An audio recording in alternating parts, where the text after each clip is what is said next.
नमस्कार मेरे प्यारे सभी किसान भाइयों और मेरे दोस्तों। आज हम इस वीडियो में बात करने वाले हैं कि आलू की खेती की कैसे की जाती है और किस प्रकार से करें हम ताकि हमें अधिक मुनाफा प्राप्त हो। चलिए देरी न करते हम अपना वीडियो शुरू करते हैं। अब हम आलू की खेती पढ़ने जा रहे थे, इसलिए हम इसका पहले वैज्ञानिक रूप पढ़ेंगे, जिसमें हम इसका वैज्ञानिक नाम बात करते हैं। तो इसका वैज्ञानिक नाम जो है सोलिनम ट्यूबरसम है। वहीं इसकी अगर कुल की बात करें, ये सोलिनेसी कुल की फैमिली, सोलिनेसी कुल का है। और सोलिनेसी कुल को हम बैगन कुल या आलू टमाटर का कुल भी कहते हैं, क्योंकि इसी फैमिली के ये बैगन आलू टमाटर ये सारे हमारे सोलिनेसी फैमिली के हैं।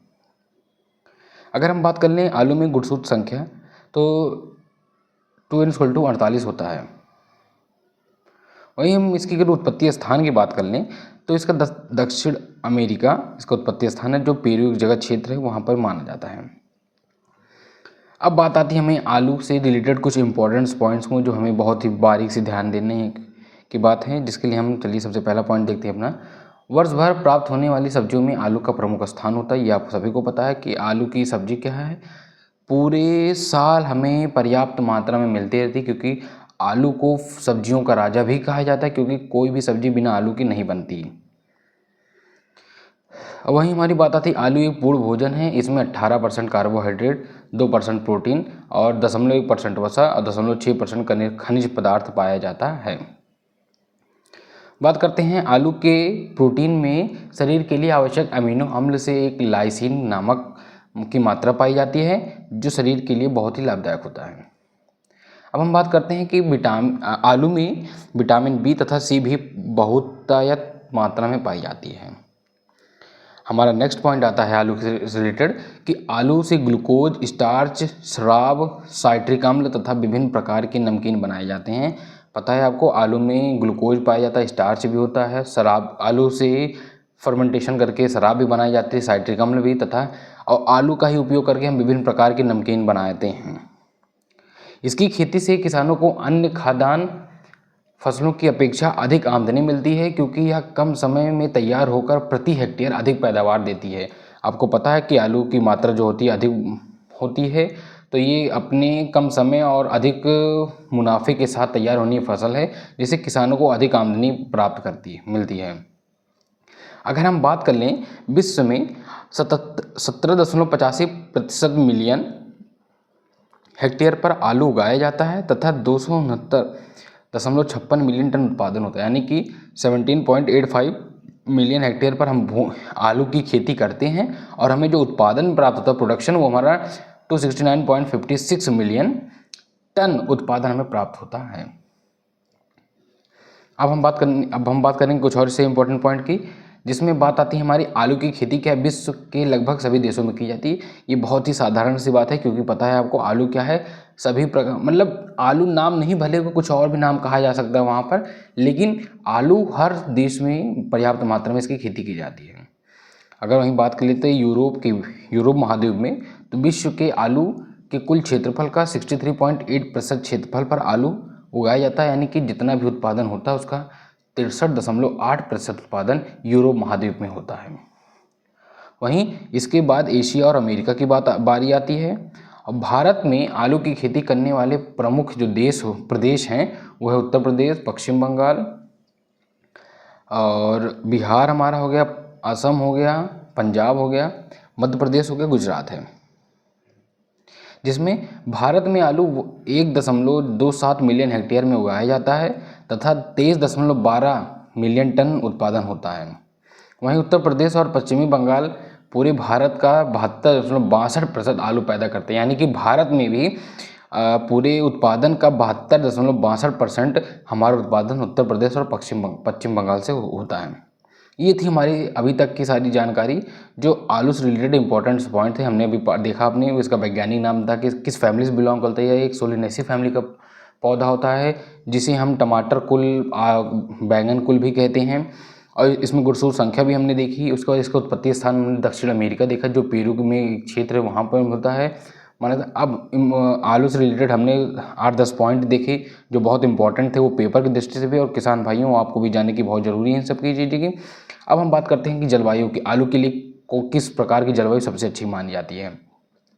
आलू जो है ठंडी जलवायु की फसल होती है, ये सभी को पता होनी चाहिए। हमारी ये रबी की फसल है आलू। तो इसके अनुकूल जो तापमान होता है आलू के लिए, तो सबसे पहले हम अंकुरण की बात कर लें तो इसके अंकुरण के लिए 18 से 22 डिग्री सेल्सियस तापमान अनुकूल होता है। वहीं इसके कंद निर्माण के लिए 20 से 24 डिग्री सेल्सियस पर्याप्त होता है और फसल की कटाई तक 24 से 28 डिग्री सेल्सियस तापमान उपयुक्त रहता है। वहीं हम बात कर लेते हैं अधिक गर्मी या अधिक ठंड के समय भी कंद का निर्माण पर विपरीत असर पड़ता है। यानी कि अगर हमारी अधिक गर्मी भी हो रही है या अधिक ठंडी भी हो जा रही है तो इसीलिए तभी भी हमारी कंद की फसल में कंद के निर्माण में काफ़ी प्रॉब्लम हो सकती है। इसीलिए हम पाले से सहन करने के लिए सिंचाई करते हैं अपनी खेती में। अब बात आती है हमारी भूमि की। सबसे बात पहले याद है कि भूमि किस प्रकार की होनी चाहिए। तो आलू की खेती के लिए दोमट भूमि या बलुई दोमट भूमि सबसे सर्वोत्तम होती है, जिसका पीएच मान 5 से 7.5 के बीच होने चाहिए। और मिट्टी जो हमारी जल निकास वाला होना चाहिए और पानी न रुकने में व्यवस्था नहीं। साधारण सी बात है कि अगर आपकी जो भूमि है वो आलू के लिए सबसे अच्छी होती है वो है बलुई दोमट होनी चाहिए, तो दोमट होनी चाहिए। और दूसरी बात, जो भूमि का पीएच मान हो 5 से 7.5 के बीच होनी चाहिए। और जो हमारी खेत भूमि होगी या खेत की तैयारी के समय हम मिट्टी को अपने खेत में जल निकास की व्यवस्था जरूर रखेंगे ताकि अनावश्यक जल को हम खेत से बाहर निकाल सकें। नहीं तो हमारा क्या है, फसल खराब हो जाएंगी, सड़ने लगती हैं लगातार पानी के संपर्क में रहने से। अब बात आती है हमारी भूमि की तैयारी की। तो खेत की 3 से 4 बार जुताई करके भुरभुरी तैयार करते हैं। यानी कि खेत को हम बढ़िया से 3-4 बार जुताई करेंगे, फिर उसे भुरभुरी कर देंगे उसकी मिट्टी को। फिर जुताई के बाद पाटा जरूर लगाएंगे हम। एक बात किसान भाइयों, ये बहुत ज़रूरी बात है कि सबसे पहले हम खेत की 3 से 4 बार बढ़िया से जुताई कराएंगे, गहरी जुताई कराएंगे। उसके बाद खेत को बढ़िया भुरभुरे बना देंगे और लास्ट में हम खेत में पाटा लगाएंगे। अच्छा, पाटा लगाना इसलिए कि अगर खेत में किसी प्रकार का कंकड़ या पत्थर छोटा मोटा रह गया और हमारे खरपतवार रह गए, इन सभी को पाटा लगाते वक्त आराम से निकलते चले जाते हैं। और ऊंची क्यारियाँ या मेड नाली पद्धति उपयुक्त रहती है इसकी खेती की तैयारी के समय हम बताएं। अब बात आती है हमारी आलू की किस्म की। ये भी बहुत ज़रूरी बात है कि आलू की किस्म, भाई हमने कि मौसम देखा भी, क्या कहते हैं, मिट्टी देखी, तो आलू की किस्म भी है जो सभी अपने उपयोग के हिसाब से आती है। तो भारत में आलू की किस्म केंद्रीय आलू अनुसंधान संस्थान CPRI शिमला, जो कुफरी नामक स्थान से विकसित की गई है। और इन्हें 3 वर्गों में बांटा गया, 3 या 4 वर्गों में बांटा जाता है, जिसमें हम सबसे पहले पढ़ने जा रहे हैं अगेती किस्म, जो हमारी 70 से 90 दिन के आसपास में तैयार हो जाती है, जिसमें हमारी कुफरी चंद्रमुखी है जो जल्दी तैयार होती है। इसके जो गूदा होता है सफ़ेद रंग का होता है। वहीं बात कर लें कुफरी अशोक की, ये भी हमारी अगेती है और ज़्यादा उपजाऊ होती है ये। और है हमारी कुफरी सूर्य हो गई, ये भी उसी तरीके से। ये देखिए सभी की अपनी अपनी गुण होती है, ये गर्मी सहनशील होती है। अब कुफरी आनंद जो हो गई, ये जल्दी तैयार होकर उच्च उत्पादन देती है हमारी। अब हम दूसरा देखेंगे जो हमारी मध्यम अवधि वाली किस्म होती है, जो 90 से 110 दिन के आसपास में तैयार हो जाती है, जिसमें हमारी आती है कुफरी ज्योति, जो रोग प्रतिरोधी होती है और ज़्यादा लोकप्रिय होती है। यानी कि इसे आम जनता ज़्यादा इस्तेमाल करने के लिए होती है। और हमारी आती है कुफरी बहार, जो ज़्यादा उपज देने वाली होती है। कुफरी गिरिराज है हमारी, तो ये भी रोग प्रतिरोधी है, उच्च उत्पादन देती है। कुफरी अलंकार है हमारी, अच्छी गुणवत्ता वाले कंद होते हैं इनके, यानी कि कंद अच्छे होंगे, मोटे होंगे, बड़े होंगे। और कुफरी पुखराज जो होती है हमारी, ये अच्छे आकार के आलू देंगे और ज़्यादा उपज देंगे। तो किसान भाइयों, आप देख रहे हैं कि सभी प्रकार की जो किस्म है अपने में कोई ना कोई एक विशेष गुण रखते हैं। अब हम बात करने जा रहे हैं कि देर से पकने वाली किस्म कौन सी है हमारी, जो 110 से 130 दिन के आसपास तैयार होती है, जिनकी बुआई हम अक्टूबर या नवंबर लास्ट के आसपास में बुआई करते हैं। तो उनके लिए अब उनकी में क्या है, कुफरी सिंदूरी है हमारी, जो लाल छिलके वाली होती है और भंडारण में अच्छा होता है। ये कुफरी लालिमा होती है, जो लाल रंग के आलू होते हैं। अब हम लोग अक्सर ठंडी के समय लाल आलू यूज करते हैं, तो ये हमारी लाल आलू है। और कुफरी सत्यभामा है, जो लंबे समय तक भंडारण के योग भी होती हैं। वहीं हमारी कुफरी हिमालयनी है, वो ये भी पहाड़ी इलाके के लिए उपयुक्त मानी जाती है। अच्छा, चौथी आती है हमारी प्रोसेसिंग और चिप्स बनाने वाली।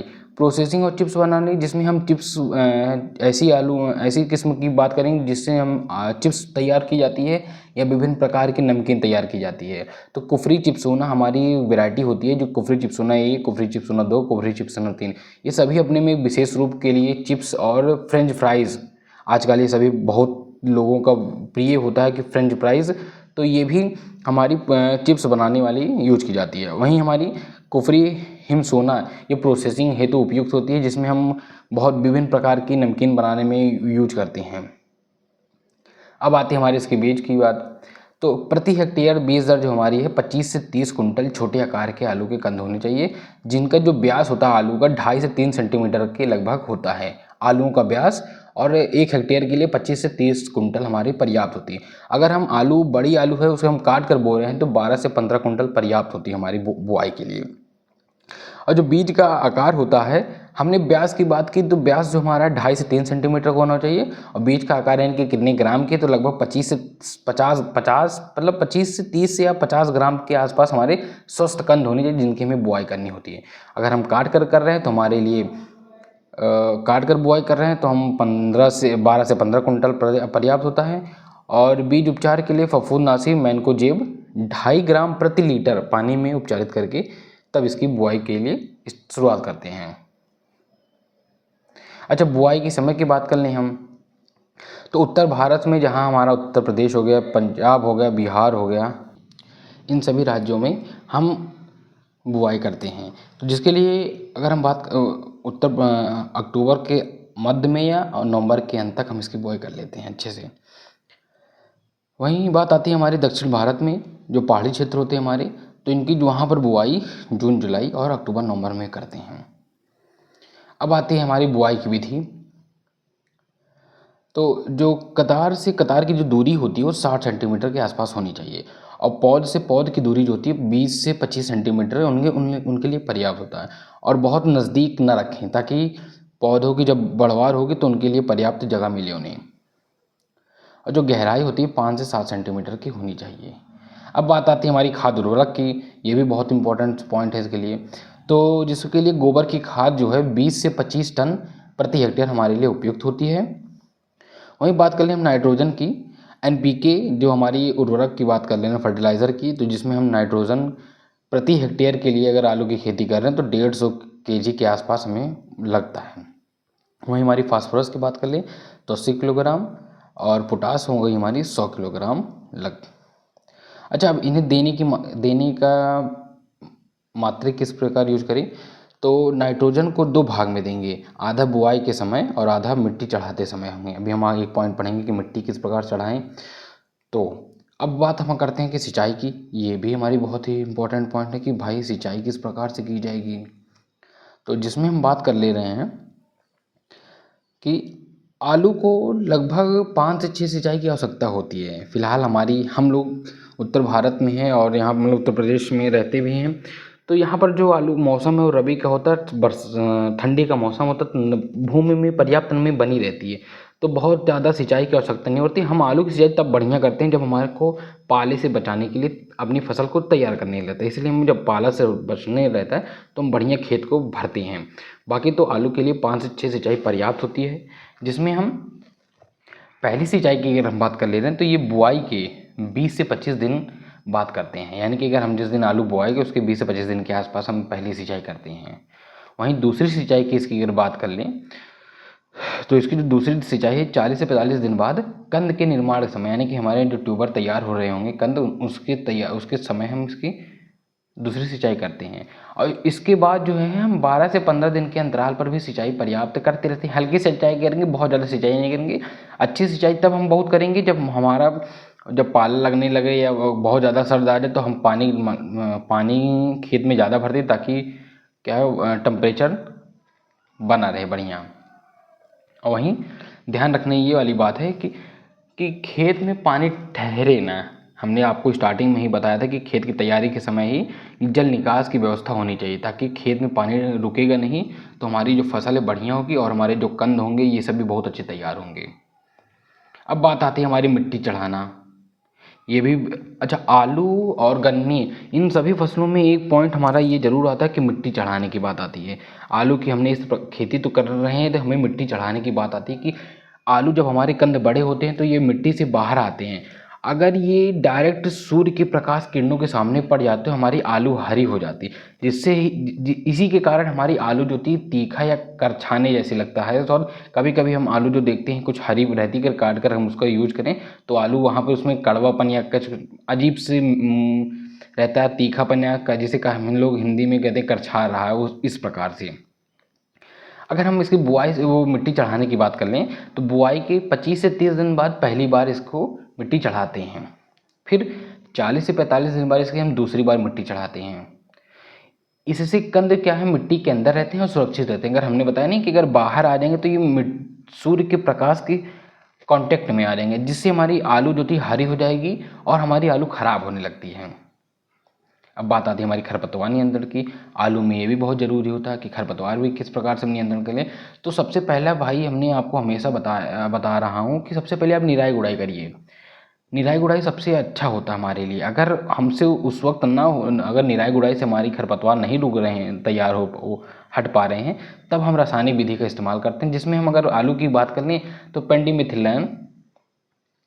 पेंडीमेथालीन 1 किलोग्राम सक्रिय तत्व को प्रति हेक्टेयर बुआई के 2 से 3 दिन बाद इसका प्रयोग करते हैं। वहीं रोग नियंत्रण की बात कर ले रहे हैं। झुलसा रोग अगर हम बात कर लें तो उसके लिए मैनकोजेब और या मेटालैक्सिल्स स्प्रे का इस्तेमाल करते हैं। और पत्ती झुलसा रोग अगर हमारी है तो कॉपर ऑक्सीक्लोरापिड, जो कॉपर की हमारी होती है कॉपर ऑक्सीक्लोराइड स्प्रे का इस्तेमाल करते हैं हम। वहीं हमारी आलू का झुलना क्या होता है, ये भी हमारी बीमारी होती है, जिसके लिए हम बीज उपचार करते हैं और फसल चक्र का इस्तेमाल करते हैं। बीज उपचार हमने अभी आपको आगे बताया ही था पीछे के समय में, और ये अब हम फसल चक्र इस्तेमाल करते हैं कि एक समय फसल चक्र क्या होता है। एक पॉइंट हमारा ये बनता है कि फसल चक्र किसे कहते हैं, तो एक निश्चित क्षेत्रफल पर और एक निश्चित समय पर फसलों की हेर फेर कर बुआई करना ही फसल चक्र के उदाहरण में। अगर हमने 2025 में, इस साल अगर हम 2025 में आलू की खेती कर रहे हैं एक खेत में, हमारे पास एक खेत अगर है और उसी खेत में 2026 में हम आलू खेती न करके गेहूं की खेती कर दें, चने की खेती कर दें, मटर की कर दें, इन सभी का इस्तेमाल कर सकते हैं, आलू ना करें। अब बात आती है हमारी कीट प्रबंध की। आलू में ये भी बहुत इंपॉर्टेंट पॉइंट हम बताएं तो जिसमें आलू की तना छेदक हो गया, सफ़ेद मक्खी हो गई और एफिड हो गया, इन सभी के नियंत्रण के लिए हम इमाइडाक्लोरोपिड या डाइमेथियोएट आदि दवाओं का छिड़काव करते हैं। एक पर्याप्त मात्रा में ले लेंगे और फिर हम बढ़िया से छिड़काव करते हैं। फिलहाल हम दीमक उमक इन सभी कीटों के लिए नियंत्रण के लिए स्टार्टिंग हम बता रहा हूँ आपको कि मिट्टी की तैयारी के समय लिंडेन धूल, जिन्हें हम लिंडेन डस्ट कहते हैं, इसका 25 किलोग्राम प्रति हेक्टेयर के लिए पर्याप्त होता है। इसको बढ़िया भूमि में मिलाकर तैयार कर देते हैं अपने खेत को। अब आती है हमारी खुदाई कि हमने किस प्रकार से इस खेती की ये पूरा देखा। अब खुदाई का समय क्या होता है, हार्वेस्टिंग की हम कब करेंगे। तो फसल अवधि अगर हमारी 90 से 120 दिन के आसपास की होती है, जिसमें जो अगेती फसल होती है वो 100 दिन के आसपास 90 दिन में तैयार हो जाती है। उसके बाद 120 दिन 140 दिन लगता है, 150 दिन लगता है। तो अपनी वैरायटी के ऊपर, आप किस वैरायटी की फसल लगा रहे हैं उस पर डिपेंड करता है कि आपकी हार्वेस्टिंग का समय कब तक तैयार होगा। अब जैसे जब पत्तियां पीली पड़कर सूखी होने लगती हैं तो हम खुदाई करते हैं, यानी कि जब हमारी आलू की जो फसल होती है, जो हरी पत्तियां होती हैं, मतलब ये सूखने लगती हैं पीली पड़कर, तब हम आलू की खुदाई कर आलू निकालते हैं बाहर। और खुदाई के बाद आलू को 10 से 15 दिन छाया में सुखाकर तब भंडार रखें, यानी कि हम डायरेक्टली सीधे एक कोल्ड स्टोरेज में नहीं ले जाएंगे। हम खुदाई के बाद भी आलू को 10 से 15 दिन छाया में सुखाकर घर में रखकर भंडारण रखेंगे। उसके बाद हम इसको भंडारण, मतलब भंडारण करने वाला नहीं, भंडारण यानी कि उसको हम एक जगह स्टोर करके रखेंगे। अब बात आती है हमारी उपज की कि हमने इस प्रकार से अगर खेती की तो हमारा उत्पादन कितना लगभग होगा। औसत उत्पादन क्या है, 200 से 250 कुंटल प्रति हेक्टेयर है हमारा। और वैज्ञानिक पद्धति से अगर हम खेती कर रहे हैं सब कुछ एक सिस्टम से, तो हमारा 300 से 350 कुंटल प्रति हेक्टेयर जा सकता है। यही नहीं किसान भाई, अगर हम और भी अच्छी वैरायटी और भी अच्छे सिस्टम से तैयार खेती करेंगे तो ये हमारा उपज और भी बढ़ सकता है। फिलहाल आज की इस वीडियो में हम अभी ये चीज़ और हमें बताना है इस वीडियो में आपको कि भंडारण, आलू को ठंडी और वायु संचार वाली जगह में रखेंगे, यानी कि कोल्ड स्टोरेज में। आपको पता है तो नॉर्मल सी बात है। और कोल्ड स्टोरेज का जो तापमान होता है वो 2 से 4 डिग्री सेल्सियस के आसपास होता है। और वहाँ पर जो आर्द्रता होती है वो 85 से 90% पाई जाती है। अब बात यहीं पर हमारी ख़त्म हो रही है। तो आलू की खेती हम अगर इसी प्रकार से करेंगे तो हमें अच्छा मुनाफा मिलेगा और अच्छा उत्पादन मिलेगा, जिससे हम अपनी मार्केट वैल्यू के हिसाब से करेंगे। अभी जितनी ही जल्दी हम अगेती फसल अपनी तैयार करेंगे उतनी ही बेटर हमें रिजल्ट इसके लिए मिलेगा, और उतना ही फ़ायदा हमें मार्केट में, जितना जल्दी हम अपने मार्केट में इसको लाएंगे और उतनी अच्छी हमें मुनाफा मिलेगा। चलिए फिर किसान भाइयों, आज के वीडियो में इतना ही। बाकी हम मिलते हैं किसी नए वीडियो में जिसमें हम और भी अच्छे तरीके से बताएंगे कि वैज्ञानिक खेती किस फसल में क्या करें जिससे हमें अधिक मुनाफा हो।